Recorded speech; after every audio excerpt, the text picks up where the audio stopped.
Somos lo que somos. Un poco, Paulo, por favor. Salud. Muy bien. Vamos a ver entonces estenosis mitral. ¿Cómo me dejaste? No, ahí dice que lo bueno si ustedes sí. Pero está muy hermosa esta imagen del corazón. ¿Se le conoce? ¿Nada? La que va a pasar. Hipóxico, Salud. enamorado de ese güey. Ah, se me rompe. Mientras paga. Sí, a mí también. Se le hace lo que es el nudo. Y hay gente que no paga. Gente que no paga. Ya me salió que ya no tengo. Y ahora iba a tener que hacer Entonces, Hagas otra cuenta, haz otra cuenta. Cierre sesión, regístrese con nueva cuenta y ya tiene otra. así el chat que ¿Tú limitada? Sí, son como 180 créditos y cada día Sí, más o menos. Sí, ya de hecho ya me salió eso. Muy bien, jóvenes, a ver. ¿Qué es una estenosis? Obstrucción que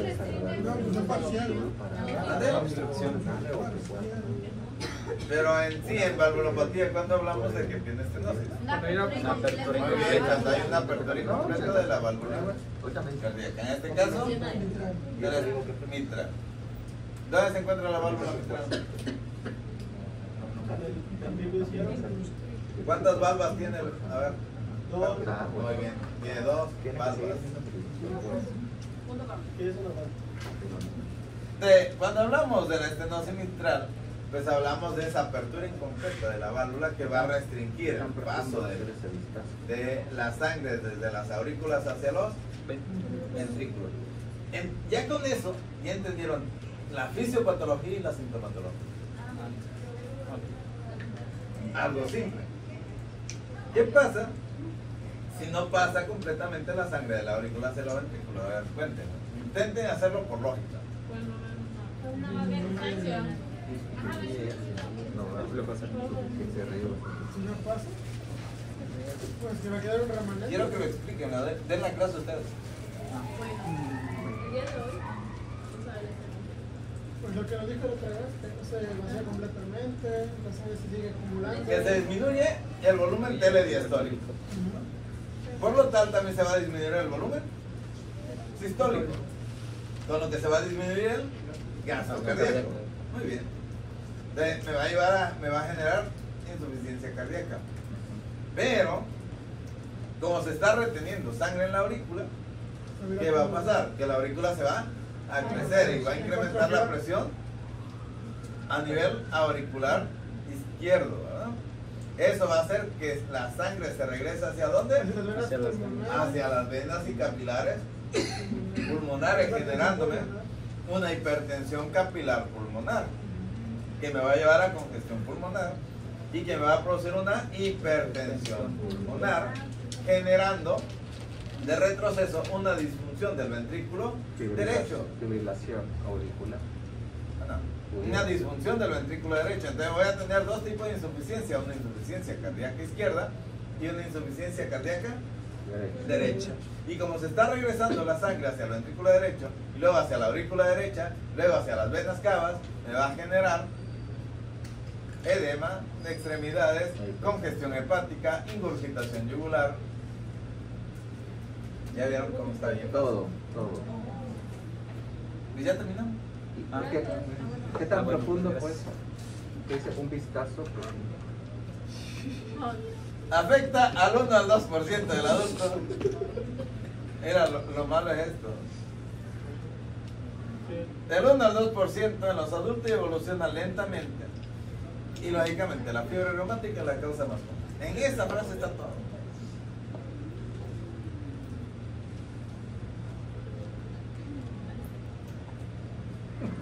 Y me pondrá caso clínico de eso. O solamente definición. Tú no des ideas. ¿Cuál es la diferencia? O sea, ¿cómo diferenciarías entre una valvulopatía de otra? Con la característica del soplo. característica Porque del si síndrome ustedes no- observan, la sintomatología es similar. Todos van a caer en insuficiencia cardíaca. Todas. Al final de cuentas, todos caen en lo mismo. O sea, sería un soplo que se escucha en todas las sístoles. Ahorita la van a ver. De etiología. La causa más común, fiebre reumática. Las malformaciones congénitas. Los depósitos de calcio, como también vimos en la anterior. La radioterapia torácica y los efectos de algunos medicamentos. Ahora, en la insuficiencia, la estenosis mitral, la causa de la fiebre reumática se ha ido disminuyendo, a pesar de que sigue siendo la causa principal, se ha ido disminuyendo. Pero se han agregado otras infecciones, por ejemplo, la endocarditis puede condicionar también lo mismo. Es muy importante.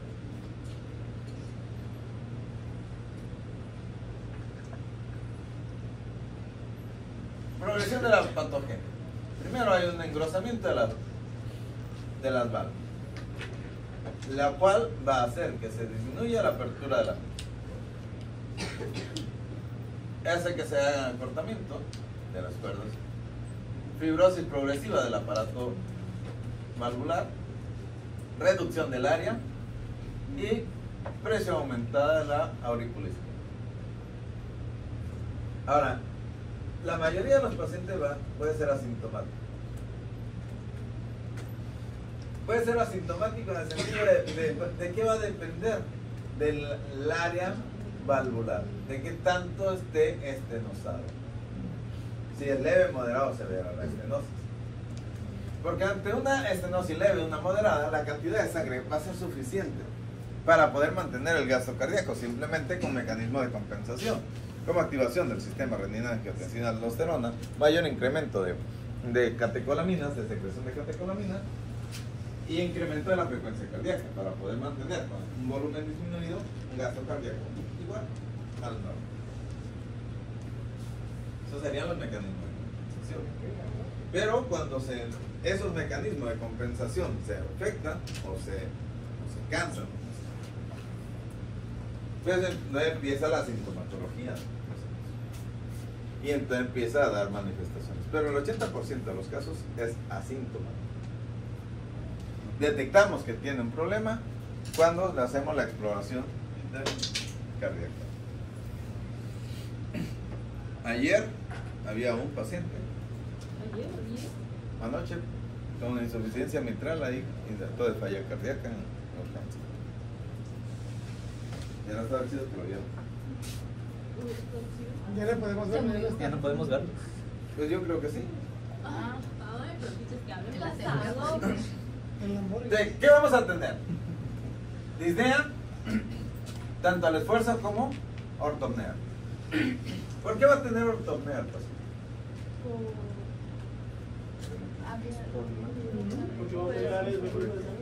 Porque incrementa la presión a nivel pulmonar.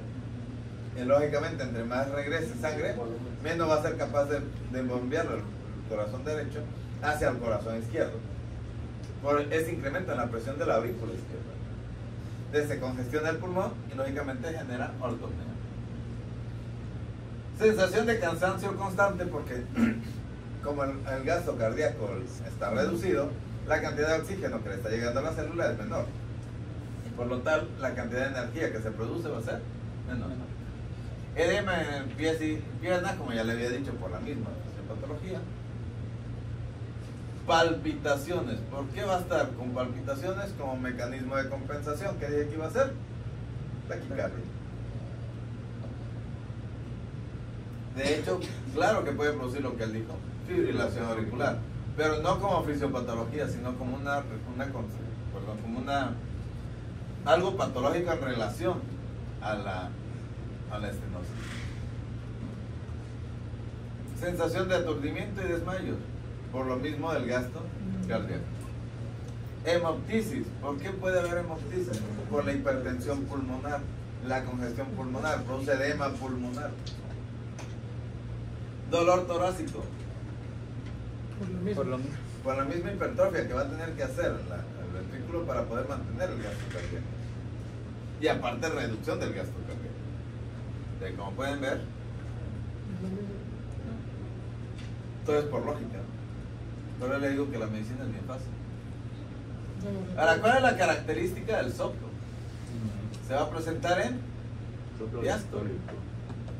Se produce en diástole. ¿Cómo se escucha? Pues es un sonido ronroneante o retumbante.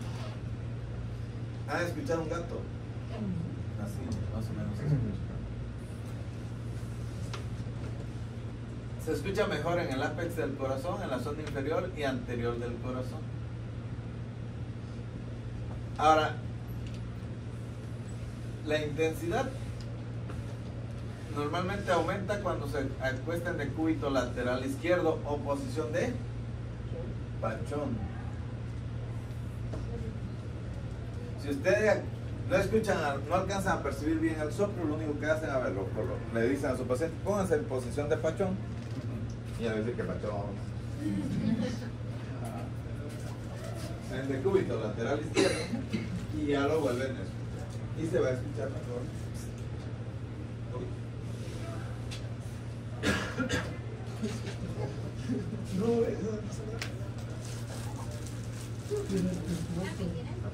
Ahora, la duración va a depender de lógicamente, pero normalmente se escucha es mesotelesistólico. Y así se escuchaba mesotelesistólico. ¿Qué quiere decir? Que va desde la parte media de la diástole, es mesotelediastólico, de la parte media de la diástole al final de la diástole.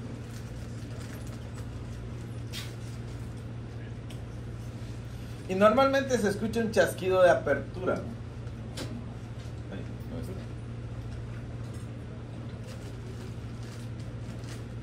Ahí está. Hay un chasquido de apertura. ¿Qué es un chasquido? ¿Escucharon eso? Sí. Eso es un chasquido. Y así se escucha en el... Y luego se escucha el segundo, el ruido cardíaco. Normalmente va a tener... ¿Por qué se escucha un chasquido de apertura? Porque está fibrosado. Porque está fibrosado, tiene que hacer más fuerza para abrirse. Como puerta vieja. ¿Y qué dice aquí? El soplo suele comenzar después del chasquido de apertura, la válvula. Por eso le digo, empieza en la parte media primero, se abre, se escucha, tac, tac, y luego hace como esto. Y tac, tac. Algo así.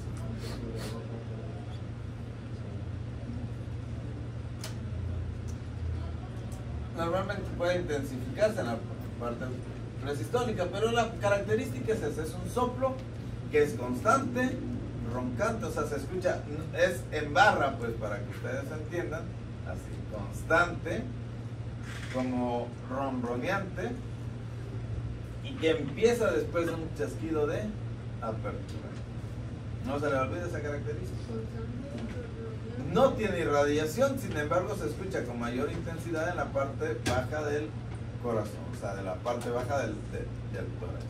En el ápex, en esta parte de acá, aunque se llega a escuchar cerca también del esternón. ¿Cómo hacemos el diagnóstico? La detección del soplo cardíaco característico. Y la prueba de elección siempre va a ser ecocardiograma.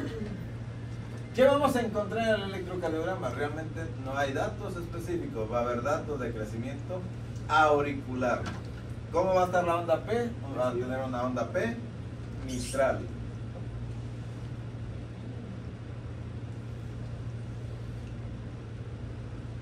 Ok, ya bueno, todo lo demás. Y luego, ¿cómo la clasificamos la severidad? Pues depende del área, eso te lo va a reportar el ecocardiograma. Vamos a tener una estenosis crítica cuando el área valvular es menor de 0.6 centímetro cuadrado. Leve cuando el área valvular es mayor a 1.5 centímetro cuadrado. ¿Ok? Y ya podemos ver aquí las intermedias, moderada, severa, hasta llegar. De este paciente crítico, pues son lógicamente los que van a estar un poquito más graves.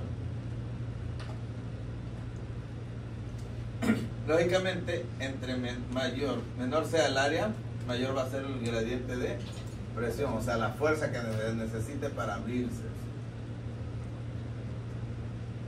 No le cambio.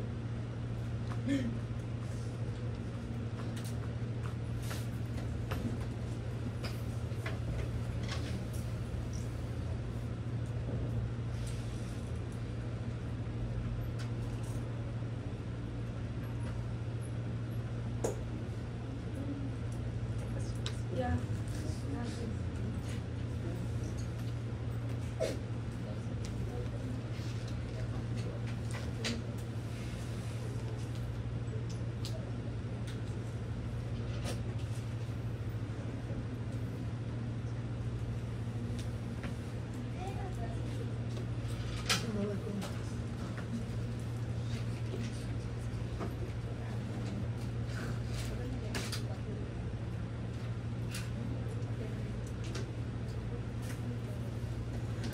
Tratamiento.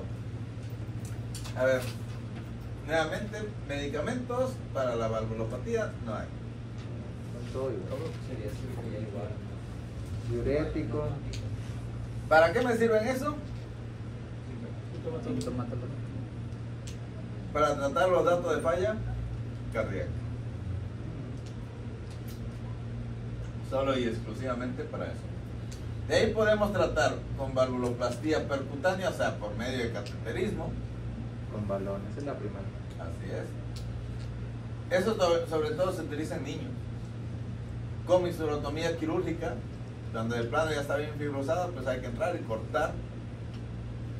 El único problema de estos dos es que le van a corregir la estenosis, pero le van a dejar una insuficiencia. Y pues ya viene como final el reemplazo valvular.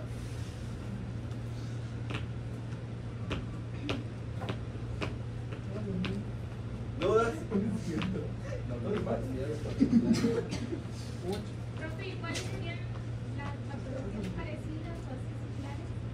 Toda la valvulopatía. ¿Y cómo diferenciar? Por el soplo. Por el soplo, la característica del soplo, por ejemplo, en este caso se presenta un chasquido de apertura y luego viene el soplo. Pero si tú tienes así dudas que tú digas, yo no soy muy bueno para escuchar, o sea, no sé identificar, ¿cómo hago el diagnóstico diferencial? Con eco. Le manda a hacer un ecocardiograma y te va a decir qué válvula es la que está afectada, cuánto tiene de FEBI, cuánto tiene de área de valvular, y todavía te va a decir cuánto tiene de gradiente de presión. Y si hay insuficiencia o estenosis. A la práctica le pedimos el control. Así es. Entonces, realmente, la mayoría de los médicos hemos dejado de hacer clínica, de ya no saber diferenciar los soplos, porque en cuanto escuchamos un soplo, ya ni siquiera nos preocupamos para saber en qué ciclo está, ni en qué válvula se escucha, ni de qué tipo es. Le escuchamos y le mandamos a hacer un eco, y ya no resuelve el problema. Gracias a Dios. La tecnología. El avance de la viva. Que viva la Sí, de hecho, la tecnología ha hecho que los médicos dejen de ser médicos. Ah, voy a regresar a la información. ¿Me regreso a dónde? Ahí.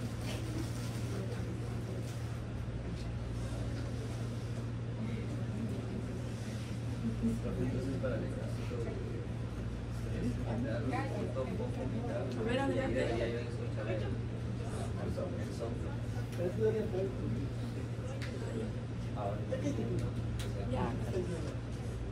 ¿Ya? Muy bien. Entonces realmente... ok. Esta tablita, muy importante. Nada más que la puse mal porque la puse mal. Esta es la historia natural de la estenosis mitral con una sobrevida a 10 años. O sea, ¿cuál es la característica? Que la mortalidad global va del 50 al 60% a los 10 años. Paciente asintomático con síntoma mínimo y una sobrevida a los de a 10 años del 80%. O sea, si estás asintomático, tienes un 80% de probabilidad de que vivas más de 10 años. Con limitación funcional importante, tu sobrevida va a ser menos del 10%. Y ya cuando tiene hipertensión pulmonar, tu sobrevida es de menos de 3 años. ¿Cómo sé que tiene hipertensión pulmonar? O cor pulmonar.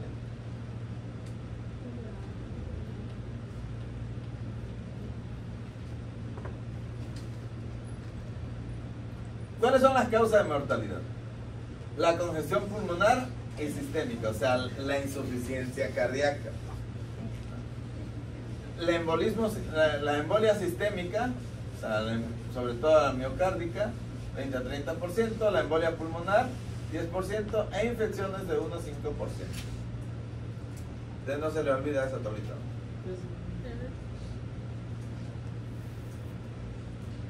Para que si en el examen viene, ¿cuánto es la sobrevida a un paciente asintomático? Va a venir.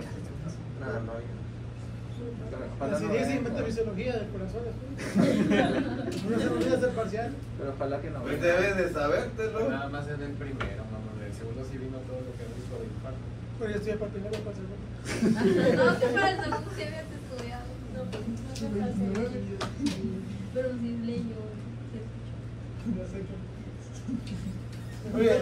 Entre las complicaciones potenciales, insuficiencia cardíaca, hipertensión pulmonar, arritmias, sobre todo la fibrilación auricular, trombos intracavitarios que pueden producir EBC, puede producir Todo. infarto agudo de miocardio, tromboembolia pulmonar, etc. Esas son las complicaciones. No le cae. ¿No les pasa la diapositiva, Geraldo? No. Las paso un día antes del examen. No se ha dado cito. No manches, Geraldo, pásasela. Así de nada más las quiere para estudiar él. Por eso nada más pasa a él, ¿verdad? Es egoísta. Justamente.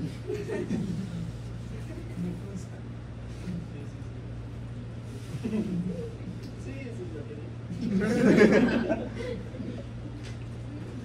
¿Listo?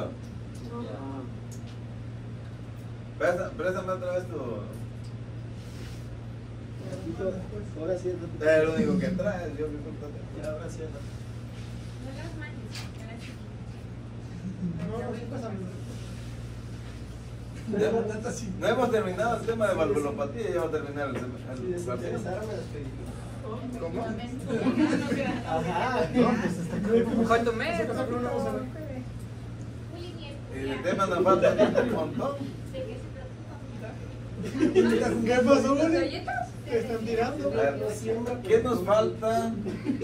El tema es que le dije son valvulopatías, las miocardiopatías, ¿verdad? Y luego las pericardiopatías. Ajá. No hemos avanzado nada. No puede ser. Tiene con esto ya. Con eso Muy bien. Hasta aquí ya meta, ya de ¿Qué vamos a hacer para la prevención? Eso es lo más importante. Hay que tratar las amigdalitis streptococcus. Si algún adulto tiene infecciones faringias recurrentes como pus, se debe hacer un cultivo con antibiograma para poderle dar el antibiótico adecuado. Y otra cosa muy importante, que no anden besando a los bebés. O sea, luego agarran y le dicen, ay, qué bonito niño, y ahí lo andan besando.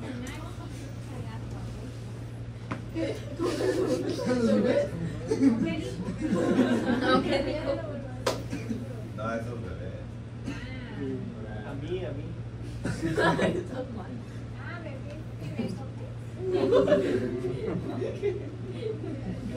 Ya, chaval. Muy bien. ¿Cuál es el pronóstico? Pues va a depender del tratamiento que le den. Acuérdense. Hay que hacer el diagnóstico lo más rápido posible para una intervención oportuna. Y el seguimiento normalmente se hace dependiendo de la severidad, puede ser desde cada 6 meses hasta cada 2 años. Dependiendo, por ejemplo, si está asintomático, no requiere seguimiento, puesto que la mortalidad a 10 años, como podemos ver, la sobrevida a 10 años es del 80%. O sea que la mayoría de los pacientes quedarían sin recibir tratamiento. Sí. Excelente. La mejor clase. Espléndido. ¿Acabaste?